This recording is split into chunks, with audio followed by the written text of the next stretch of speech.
A day in my life as OFW sa Hong Kong. Pwedeng maging vlogger na rin. Seryoso na ba ni?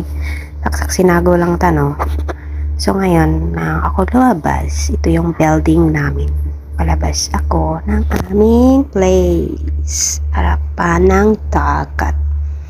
So syempre, sakay ka ng bus.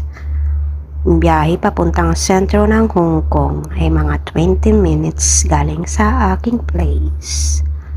So ayan po yung view.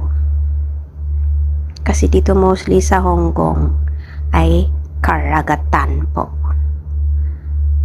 So ayan po ang aking daanan, yan yung papuntang Macau. Sinong gusto mag-Macau, dyan pwede kang sumakay.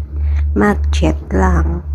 Pwede ding bus doon sa airport sa Hong Kong dumaan. So, yun yung pinakamataas na building dito sa Hong Kong. 100 stories.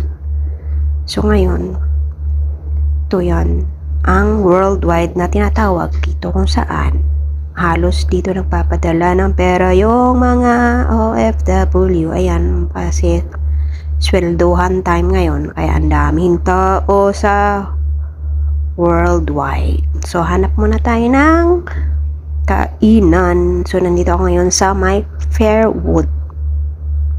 Yan yung mga prices. Huwag i-convert yan, mahal na yan sa peso. So, ayan yung aking order. My favorite na walang katapusang beef curry.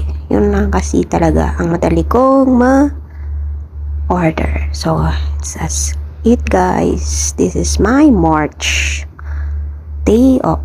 Minsan lang ako lumalabas kasi magastos, mahal na yung pamasahe pati yung pagkain. Kaya mas mabuti pang magtambay kung may room. Minsan kasi yung iba walang room kaya malabas talaga sila.